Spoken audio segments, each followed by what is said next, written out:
Namaste students. In the first video or in the previous class we have discussed half part of the second chapter, that is sectors of the Indian economy.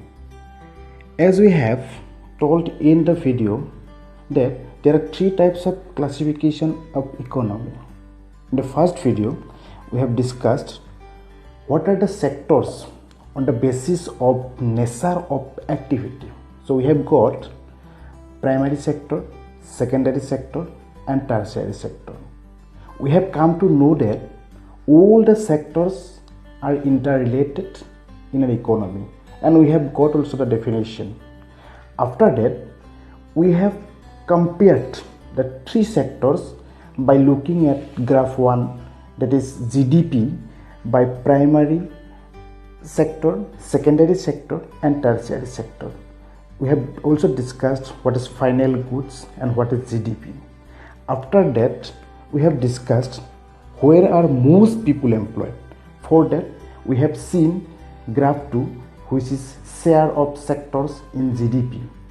After that, we have discussed how to create more employment. In this case, we have seen the graph 3, share of sector in employment. After that, we have discussed the MGNREGA, which is known as Mahatma Gandhi National Rural Employment Guarantee Act 2005. So what was the characters of this act we have already discussed. So today in this video we will discuss the two important topics, which is, we already know that the three classification of economy. First we have discussed. So today in this video, the number 1, sectors according to condition of work, and number 2, sector in terms of ownerships. So today we will discuss this. So let's start.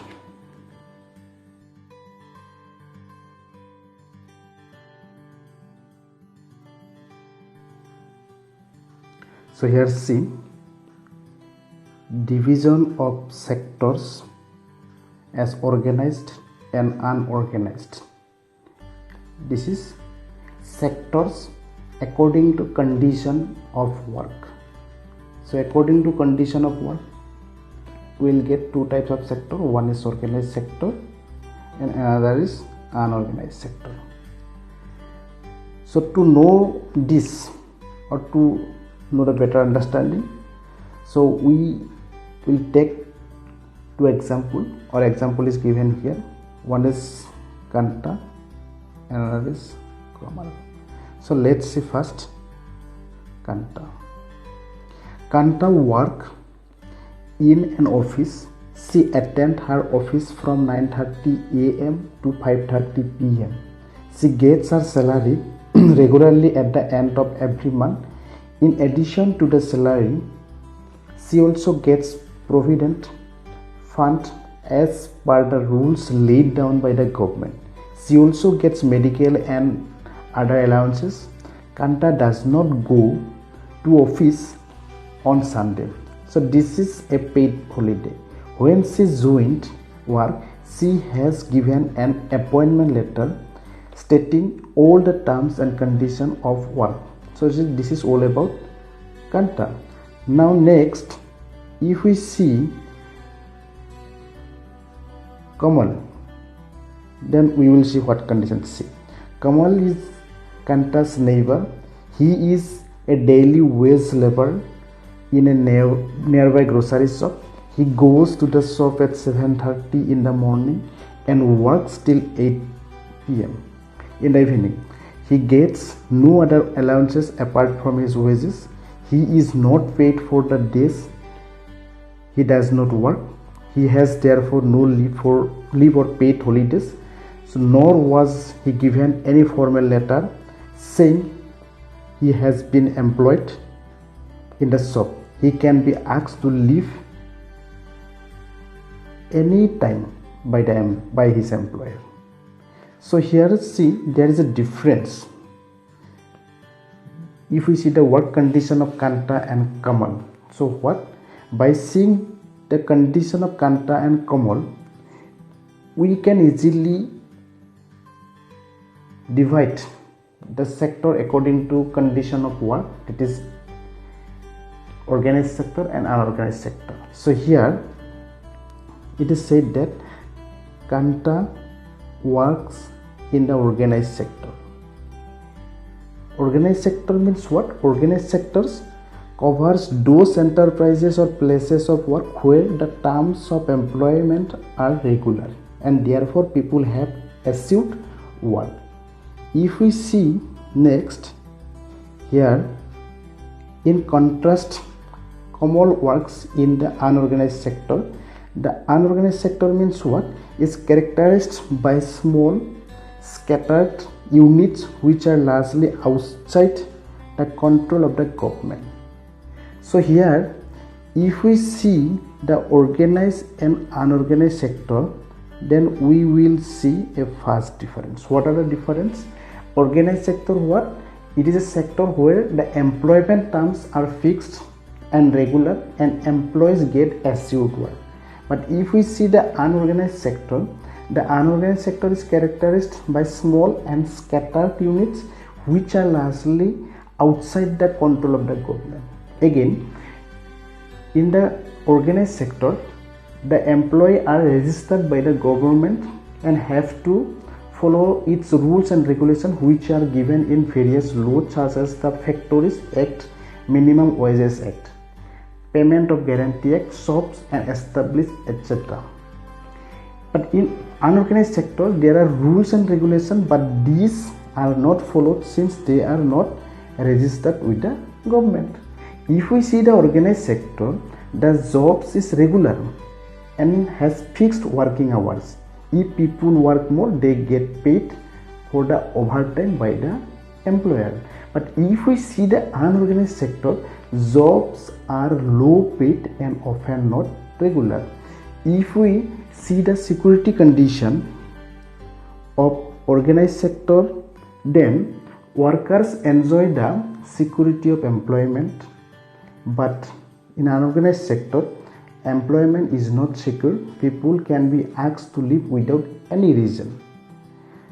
Again, if we see the organized sector, people working in the organized sector get several other benefits from the employers, such as what? Such as paid leave, payment during holidays, provident fund and gratuity, etc. But in organized sector, there is no provision for overtime, paid leave, holidays, leave due to sickness, etc. If we see in the organized sector, people get medical facilities. The factory manager has to ensure facilities like drinking water, safe working environment. When they retire, these workers get pension as well. But if we see in unorganized sector, there are no such facilities in the unorganized sector. In organized sector, there are different types of example we can give. Example are like government employees, registered industrial workers, Anganwadi workers, village health worker, etc. These are the example of organized sector. But if we see in unorganized sector, example of unorganized sector are shopkeeping, farming, domestic works, laboring, rickshaw pulling, etc. Now, question is that from the difference of the organized and unorganized sector, we came to know that in unorganized sector, the workers are sometimes they feel insecurity. So, question is that here, how to protect workers in the unorganized sector? So now let's see. So unorganized sector, there is a need for protection and support of the workers in the unorganized sector. Here are a few points is given here. So when you will read this, you will get the point. Point is get first. The government can fix minimum wages rate and working hours first. And the second, government can provide cheap loans to self-employed people. Third, government can provide cheap and affordable basic services like education, health, food to those workers. Means those workers who are working in unorganized sector. And last, the government can frame new laws which can provide provision for overtime, paid leave due to sickness, etc. So here these are given.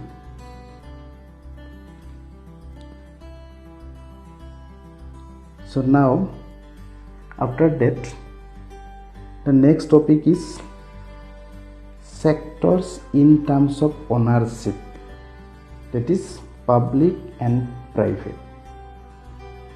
Private sector means what? Private sector, individual ownership, profit motive, that is who are doing or giving services for only the profit motive. These are known as the private sector. In private sector, what's seen?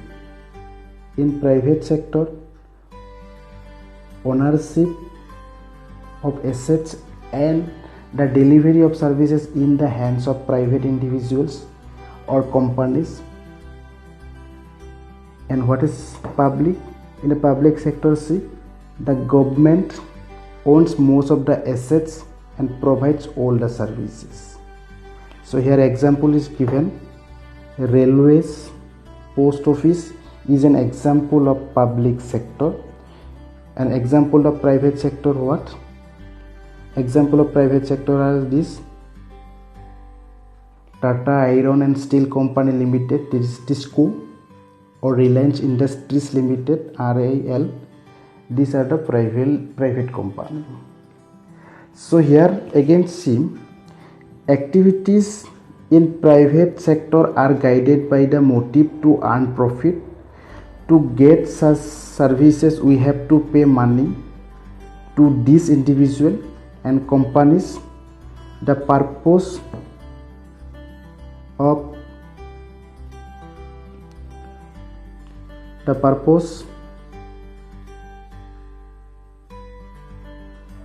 public sector is not just to earn profit.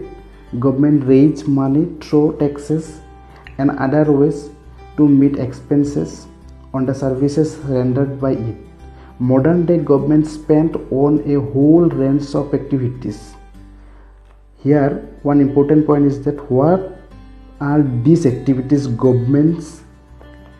Now the government spent on a whole range of activities, and why do government spend on such activities? Means here it is said that what are the responsibilities of the government. So to know this, first see, there are several things needed by the society as a whole, but which the private sector will not provide at a reasonable cost. Because what is private sector? We have got that private sector, these are the profit motive and individual ownership. So most of the people in India, they are not rich. Some people are there, they are very poor. So here responsibilities of the government is very much. So what can government do? First, government raises money through how government can raises the money through taxes or other ways to meet expenses or the service rendered by it. Means which facilities are available the poor family also. Again, government can undertake what? heavy spending such as construction of roads, bridge, railways, harbors, generating electricity, providing irrigation through dams, etc. Does government have to undertake such heavy spending and ensure that these facilities are available for everyone? And the third, there are some activities which the government has to support to encourage the private sector to continue their production or business. For example, selling electricity at the cost of generation may push up the cost of production of goods, and in many industries, many units, especially small scale units, might have to shut down. Government here steps in by producing and supplying electricity at rates which these industries can afford, and government has to be part of the cost. Next,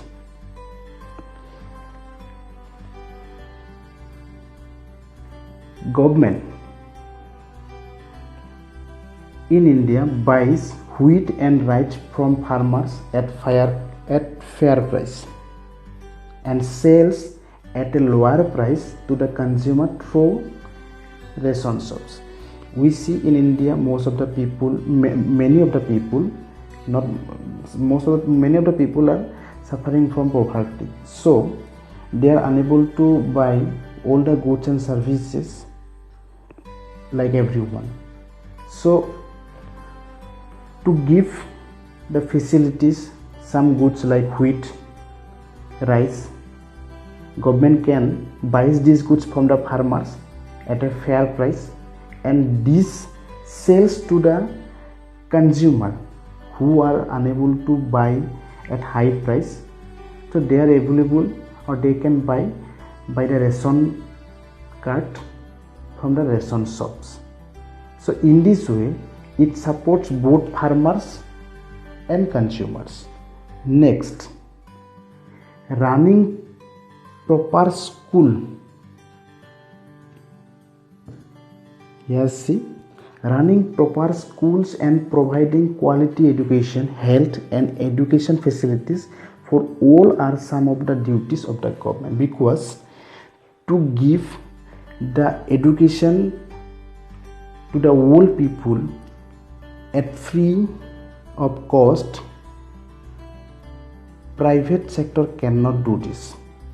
So this can be done only by the public sector. So here the responsibility government is very much. That is why you see in the government school from up to 14 years there is a free and compulsory education. So next, again, government also needs to pay attention to aspects of human development such as safe drinking water, housing facilities for the poor, and food and nutrition. So here also, for the poor to give the safe drinking water, housing facilities, nutrition, food, there is also a responsibility of government is needed. So this is all about the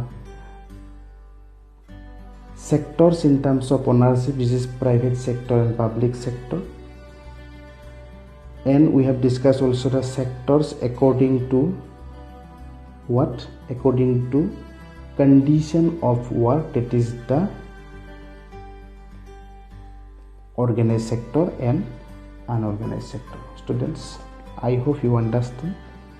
So thank you for watching. So